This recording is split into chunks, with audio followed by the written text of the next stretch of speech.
So I'm Dr. Farhan Qureshi. I'm the owner and medical director of Noor Esthétique Wellness Center. We're located in Sterling Raff of Route 7. We're, you know, pretty good up and coming boutique med spa. We are really good at our laser technology. We have them all. We have the latest and greatest in our technology, and we're proud of what we do. I love that. And now give me a little bit of a backstory about yourself. Just earlier today, I was telling you that, oh, you used to do military missions, and then you were like, I actually still do them, and you do your aesthetic stuff. Talk to me about how that came to be and how one goes from military to aesthetics and beauty. Yes, it's a lot more common than you think. Like I feel like almost one fourth of my unit are involved in aesthetics. They're either injectors or they own them, or they do sales. They do something involved in one, so it's quite common. But I finished med school in 2012, and I always wanted to be in the military in some way, more as a reserve status, but cause I always wanted my hand in it somehow. So I commissioned right after I graduated, and it's been fun. I'm still in reserve status, so I still go once a month to my unit. It's still in Dallas. I just like going there. I was deployed two years ago to Peru, which was great. I enjoyed the food and the people. So I mean, I have like that life that's still there. And I'm proud to serve my country, and I'm proud to help them. So on the one hand, I have my military life, and then I have my medical life. I still work at the hospital too. I still haven't given that up. So I'm still working inpatient medicine. I'll sometimes rotate on the medical floor. Sometimes in the ICU, I'll do critical care work as well. Wow. I kind of rotate between the two. So I do that. Then I also do telehealth work. So I keep myself kind of 24 hours busy. I got a lot of energy. I got to use it somehow. And then aesthetics was always a dream of mine. I always wanted to get into that. Plastic surgery was my initial what I wanted, but I suffered a back injury in med school, and I couldn't stand for long hours. It would hurt my back. So I was like, okay, well, we'll just see what else is out there. And I fell in love with medicine. I loved, the challenge of it. And I told myself, man, even if I'm, 80 years old, I could potentially keep doing this job. Not that I want to, but I could. But you could, yeah. I could. So I was like, okay, this is kind of cool. And then later, the med spa evolved, and there began to be more minimally invasive aesthetic procedures you could do. So I was like, okay, maybe I could rotate back into this somehow. And I always wanted to, but when I first almost tried, COVID had happened, and all these people were dying, and there was no doctors. And I was the only one brave enough, like, you know what? I'm going to go out there in the front line. And I was one of the first guys to go there in the front line. I wore my mask, and I wore the suit, and I treated all these vulnerable people, in ICU settings and everything. So I took care of those guys and did that for like a year and a half. Then I started working on maybe getting this thing going. I actually started the business while I was on deployment in Peru. That's incredible. Like, how do you find the time or the energy? Because you say you have all this energy. Like, do you set boundaries, or how are you able to do all of these things and juggle it plus family? Yeah, well, that's a great question. It just takes years and years of practice to eventually develop it. You have to like, when your day starts, you have to prioritize, like, what is the most important part of your day to get to do? What is the most important things you got to do? And you mustn't dwell. I think dwelling on things leads to fatigue and analysis paralysis. So you mustn't dwell. There's probably going to be 100 things you have to do in that day, but you have to pick, okay, what is the three most, urgent things I have to do today, and then you gotta get them tackled. And as I've gotten more involved in my practice and all my activities, I've started to learn to delegate more. I've hired a bunch of really good assistants. I have a pretty good team. You have to be successful. I'm learning you have to be really good at delegation. Which also shows good leadership, but also helps the whole system work better. So I'm moving more towards improving our systems and processes. Absolutely. Yeah. Systems and processes are so important, because without them, everything is just going to come tumbling down. So as long as you have all of that ready to go and implementing that with your employees, I think you should be good to go. Obviously, there's always tweaks and pivots you got to do, but Yeah. I want to ask you about how, as a business owner, as an entrepreneur, how do you find the right people to work with you? And has there been any challenges? Maybe there's some people out there who are still having trouble finding the right people, or do you have any advice or tips on how to find the right people? Well, trial and error is it. sometimes you do find the right person, but the circumstances change. That happens too. Maybe when you're a startup and you just had 3 people working, those 2 of the people you had were amazing for that situation. But now you have investors, and now you have 12 locations, and those people aren't cutting out anymore. Uh, you do the best that you can. You either redirect them in a role that you think they can do, and if they can't do that either, then you have to move on. You have to find a way to move on. Um, that was us. We had certain people at the very beginning. Some didn't work, some did. You always want to try to grow with them, but maybe some people just aren't able to do it. Maybe suddenly, as part of the job, you have to go swimming, and the guy is scared of water. Now, what do? You can't shut the business down. Yeah, no. You have to keep looking. When it came to hiring employees, and I always saw a talent in certain people. I always saw their best qualities, their best traits, and I would think, maybe you're coming here to be an esthetician, but maybe you could be really good at sales, and maybe you're coming here for one job, but really you're really good at something else. And it just takes conversation and time. Maybe the real interview isn't on that phone call, but the real interview is, let's go have drinks later, or have a dinner, and then you see who they really are. Yeah. You learn their personality. You learn more about them. When people are in a more relaxed setting, they open up more. Like, I know I'm trying to be a makeup artist, but really I was a computer science nerd, and I had all of these websites. Like, really, can you show me something? Like, wow, those are really good websites. Are you sure you want to keep doing makeup artists? Maybe you can do websites for us. Yeah, or marketing or something. It's happened a lot. I feel like 1 out of every 6 persons I've ever talked to about working with us, that has happened. Like, they came for one thing, but then you realize their talent is in some other thing, and you're like, what, I was looking for that, and let's move it towards that. And it takes time. It takes a team. I'm very leery to do things all by myself. I love having a team. I love having people to kind of assist me in the process. Yeah, So, absolutely. you just got to find the right people who you trust and have a good track record, and you grow with them. I love that. Thank you for sharing that, because oftentimes a lot of people think, oh, this person is not fitting this role, and they're just like, okay, bye. But maybe they did not see their other strengths, and they just let that go. Correct. Right? And that's a tragedy, because you got them, there's something about them that you liked in the first place. Can you reassign them a role that is suited better for their skill set? Mm-hmm. Maybe this person doesn't like being a quiet secretary. Maybe they're really good at marketing and sales. Maybe you should move them towards that. Maybe you mustn't give up so quickly on people. I love it. That's what I think. And now let's go into the services that you provide. What are the type of services that you have? What is your most popular, or what's trending in the beauty world? Oh man, well, as far as med spas go, we offer pretty much most of what everyone offers. Everyone does some combination of injectable treatments, some kind of energy devices. We focus heavier on our technology. We wanted to have the best technology, and we wanted our treatments to be impactful and safe to use in people of color. We're in Sterling. 99% of our clients are people of color. They're Fitzpatrick's 4 through 6s regularly. Most of our clients are from Latin America, South Asia, Africa, Middle East. So we wanted to have something that they could have, that could work for them.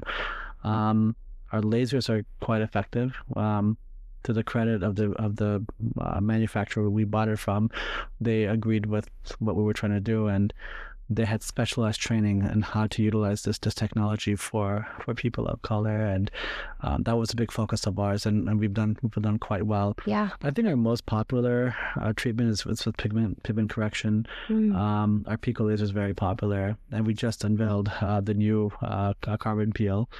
Sounds fancy. Oh, it's kind of cool. Yeah, they also call it the Hollywood facial, because that's what they do over there. The idea is you're putting on this carbon mask, you wait for it to dry, and then you use a nano laser to obliterate it. Whoa. Yeah, and we've been experimenting with it. We've had tremendous feedback. We can now achieve the kind of resurfacing a more aggressive CO2 laser could do with no downtime. Wow. Something that took 7 to 12 days to recover from, we can do it under 24 hours with no downtime. That's incredible. Yeah, we did it on Channel 9's Wisdom Martin. He loved it. We did it on a few other celebrity clients. Carmen Felder from Bravo. Okay. She comes to us. She's a friend. She comes to us regularly. We did it on her and her assistant. That's so cool. Yeah, so we did it on those two. They love it. Yeah, it's quite prominent. Like it's fantastic, and we actually are promoting a Mother's Day special. Ooh, talk to me about that. Yeah, so we're doing 50% off. I mean, you can have it for just $350, and you can have a combination of elastomeric treatment with it, wrinkles, skin tightening, collagen glow in just less than 24 hours. The whole procedure takes like 10 minutes for this thing to dry. Once it's dried, we then go to work. We can get done in about 30 minutes, and they could be on their way. That is so incredible, because I know back then it would take like a little bit of recovery time. You'd have to call out of work, or not call out, but request a couple of days off to recover so you don't look a little bit crazy or scary out there. So the fact that now it's like in less than 24 hours, 30 minutes or whatever, that's insane. So the laser that does this is, we have the Pico Discovery laser. So it's a very advanced laser. It has everything, a nerd like me would want. It has all these different settings. And the reason we're able to pull this off is because, unlike a traditional laser that, shoots this energy at a continuous rate, that creates heat, their delivery is slower. This is a fast ultra pulse laser. So it creates a photoacoustic effect, so it's more like a tap. It even sounds like a tap. Mm-hmm. And as this technology works, we're basically pulverizing pigment, and we're creating very limited damage. So that's why the recovery is so fast. Wow. We're able to do collagen remodeling and dermal remodeling in a very fast, short amount of time. Whereas a normal traditional laser, there's heat, there's like, skin sloughing, there's all the stuff that happens that takes time. We're able to achieve it much faster now, utilizing this technology. And the carbon peel is the latest, iteration. We've had tremendous results. We've had feedback. We've had influencers telling us that their pores have already dramatically closed in a day or two. I need to go. I was like, okay, it's been better than we expected. So yeah, we've had a lot of fun with it.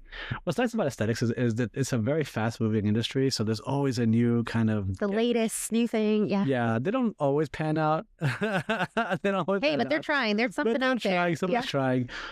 With us, though, I'm still technically trained as a doctor. I'm not as fast to jump on because I'm very data-driven. That's good, though. Yeah, I think it's good. Yeah. When it comes to money, like an investor, be like, no, dude, you have to do the, I don't know, the baby oil like laser. I'm like, what is that? You put baby oil and you shoot somebody with a laser? Like, who came up with this? Well, I don't know, but Not me. But the numbers are good. Investor will look at like these clinics are doing it. They boosted ROI by 70%. Like, yeah, but where's their data? And that sounds kind of dangerous. Yeah, it sounds. It's risky. Are you sure it's going to work? Like, I want to see the data on it. So, I'm very data-driven. I like seeing the data. I actually read those white papers like, okay, the percentage of blah, blah, blah, blah, how many people in the study. I actually look at those things. I actually look, in aesthetics, unfortunately, the data is not that great. Most of these people, they have very underpowered trials. Like, oh, yeah, 75% of our patients reported improvement in wrinkles. Like, let me see your study. There's just 20 people in the study, and there was no control group. This is a weak study. No, but hearing you say that as an aesthetics doctor, actually, that makes me feel like comfortable and safe, because it's like, okay, cool. He's on to like the technology, but he's choosing ones that are safe. Or like, maybe I keep hearing people talking about this, but there's actually maybe studies that show that through time, that's not going to fare very well for you. So I feel comfortable with you saying this and being transparent about it and bringing that to light, because that is something I think people should take into consideration when they choose a med spa. Correct. Safety is important, experience. As far as we go, I mean, anything is safe until it's not. I mean, Volvos are safe cars, but if you're drunk driving, it's not going to be safe anymore. Well, yeah. So I mean, with us, we're very strict about our safety protocols. We're very strict about it. We rarely deviate from the manufacturers unless we really are comfortable doing it. A lot of our settings are, protocol based and are vetted by the manufacturer, and in the off chance we do deviate from it, we don't do something crazy. Like, if they say the setting of the power should be 3, maybe we'll do 4. We're not going to do like 15. Yeah, no, we're not going to go that carried away unless we're really sure we know what we're doing. And that's how we've been good so far. Yeah, love it. And how are you staying up to date with all the latest trends? Is it social media, going to conventions, networks? Talk to me about that. That's a great question. All of that actually. Social media is really key. You kind of see what starts going trending there. Even the clients, especially some of our clients, are more affluent clients who are more, beauty centric. They'll tell me, they're like, hey, there's this new mask from Norway that, I'm like, tell me more about it, and then I'll start researching about it. Go on Google and learn about this new mask. Like, okay, what does it do? Yeah. Again, the problem is they're trendy, they're cool, they sell. They can make you a lot of money. These different treatments, and money's good. But I'm still a doctor. I'm still a physician. Mm-hmm. So I still am going to look back and go, does it even work? Where's the data on this? And is this safe? I don't want to make like $1,000 and now some person's blind in the left eye. You would not sleep at night, but you would. I would not. Exactly. We don't want that. And you know what? And I'm proud to admit this. Like, we're not like the richest med spa, and we're not even trying to be. We say no to 30% of our clients because we don't want to harm them. A lot of these clients, they already are beautiful. There's something else going on, and they want something they don't even need. We say no a lot, and we're proud of that fact. We're not. If I think you don't need extra syringe or filler, I mean, yeah, it would help our bottom line if we did it. But if I don't think you need it, we're not going to do it. I love that transparency. We have to protect. Sometimes we have to protect the clients from themselves. Yeah. I commonly tell my clients, like, hey, look, too much paint can ruin a painting. That part. That's so true. Yeah. You got to know when to stop or tone it down a little. Yeah, there's all kinds of pressure, especially among women. Yeah. I'm glad that you're aware of that. Thank you for acknowledging that, because there is. There is, and social media made it worse. Because now you have the rise of filters and. Half these people, they don't look like that in real life. No, and it's so hard to understand that, because it's like, look, I'm outside, no makeup on, and it's like a filter, and it's just now you have an AI-based filter, which goes even crazier and making people look like something they're not. It's not uncommon, and we get fooled too sometimes. It's not uncommon for some, beauty influencer to walk in like, wait a second, are you the same one from this one? Yeah. Yeah, that's me. Like, why do you look so different? What happened? Oh, I sometimes use a filter. Like, yeah, you sometimes use it on every picture. Exactly. And sometimes they want to look like that in real life and get like all these crazy things. Like, we can never, that's like AI right there. Like, we can't. And I'm close friends with a lot of plastic surgeons, and they kind of complain to me about it too. Like, yeah, they're bringing their filtered picture. Like, I want to actually look like my avatar. Like, I can't do that. I can do my best in safe ways. Yeah, exactly. So that's what happens.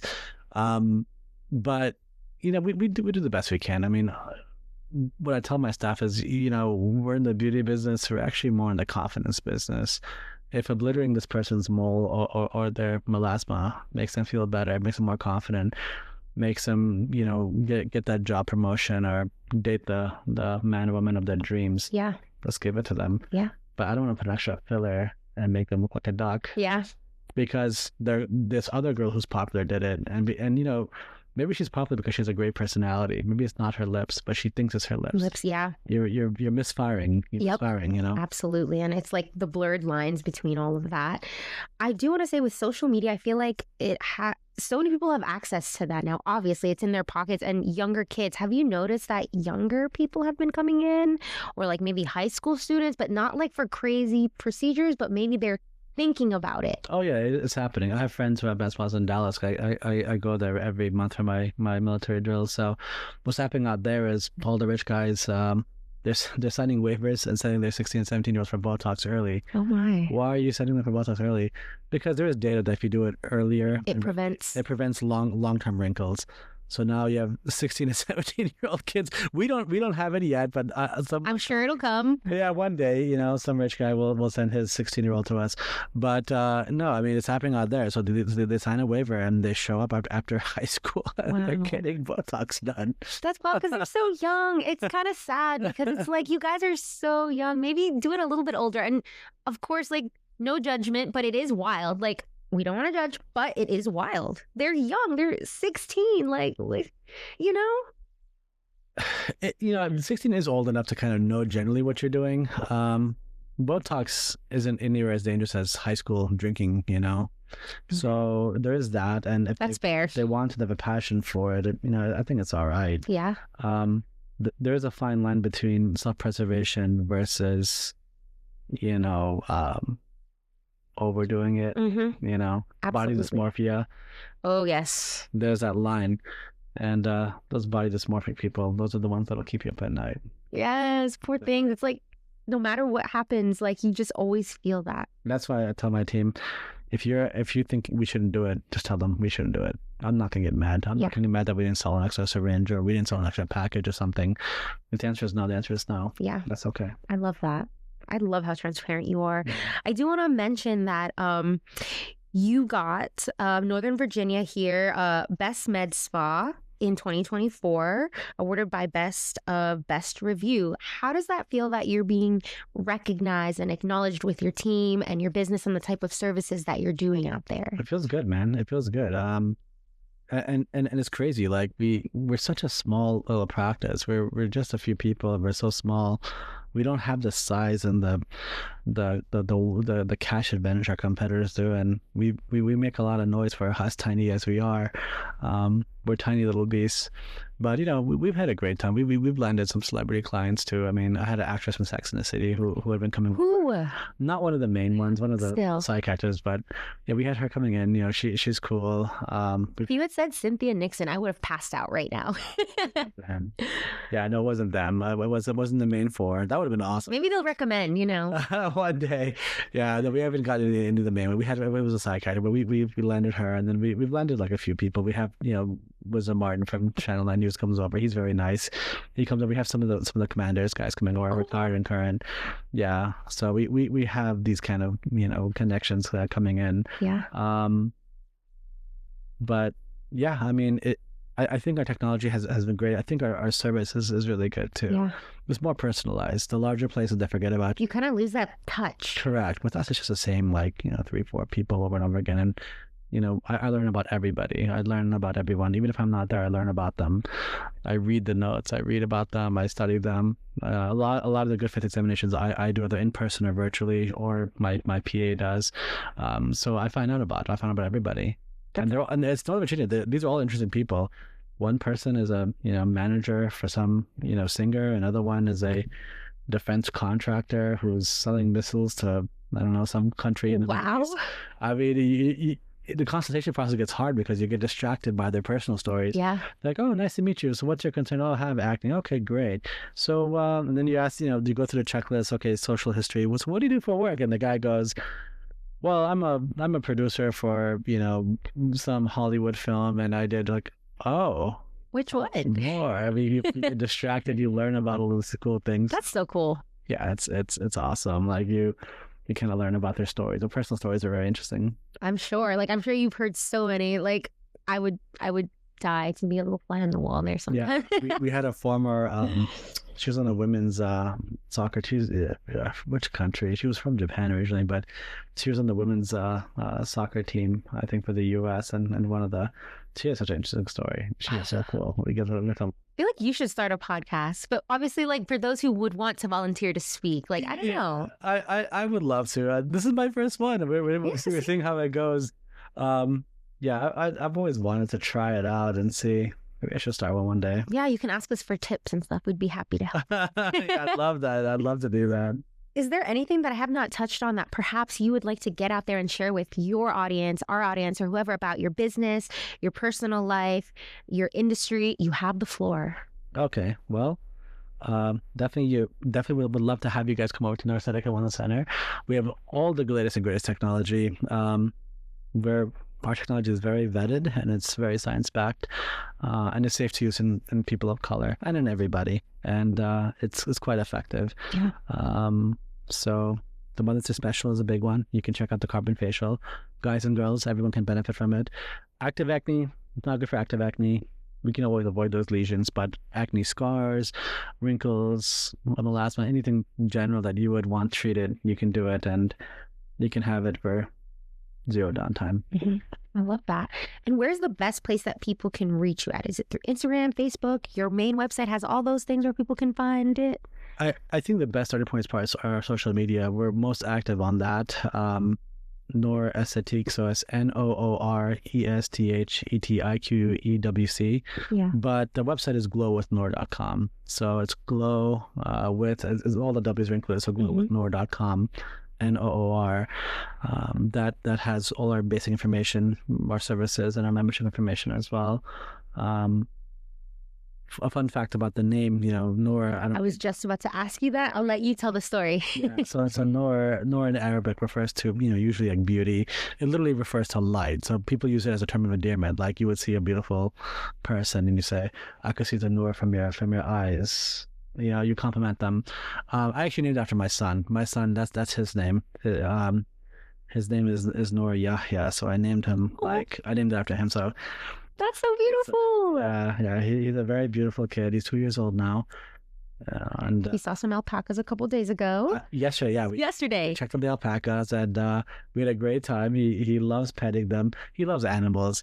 And he's a very beautiful little boy. I hope that he grows up and does a better job with the practice. Stop it. I hope he does. I'm sure you're doing great. It'll only level up each time. I hope so, but I hope he'll do better. I mean, you always want to build something.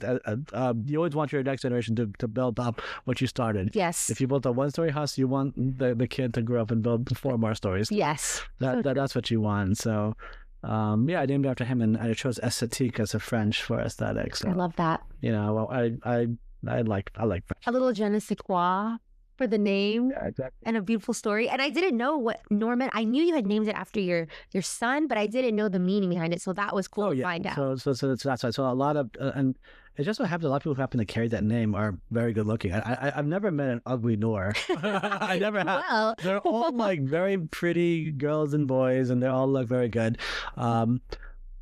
From where my family is originally from Pakistan, so a lot of people from that part of the world, Middle East, they would use like for men like Noor as part of an abbreviation. So Noor Uddin, Noor Ali, Noor Hassan. So I made him Noor Yahya, and Yahya is Arabic for John the Baptist. So he has so he's a multicultural kid. He's got everything. So he has the whole world in his name. I love that. I love how powerful like your meanings are when you give it to something, like whether it's your business or your child, like you put a lot of thought behind it. So I think that's beautiful. Thank you. All right, my final question. If you could leave our audience with maybe a quote or a saying that has inspired you in any way, or maybe something that somebody's told you in your life that has resonated, would you mind sharing that with us? Putting you on the spot. Yeah, you are. I was ready for that question. Maybe you hear something that you've seen it over and over and you're like, I keep seeing that saying everywhere. Something. Yeah. One should work so hard that one day God himself comes to you and asks, what can I do for you? Wow. There's a very famous poem or poetry said by Allama Iqbal. He said it a long time ago. I'm kind of paraphrasing in English, but the idea is you work so hard that God asks, hey, is there anything I can do to help you? Like you're working so hard. How can I help you? How can I assist you? And I live with that. Beautiful. Your effort should be so hard and so pure that your success comes regardless. Absolutely. That's a great note to end it on. So thank you so much for coming on the podcast. It's been a pleasure and I really appreciate it. And maybe I'll have to check out your office. Come to the practice. We'll get you one. Yeah. Thank you so much. Pleasure. Pleasure.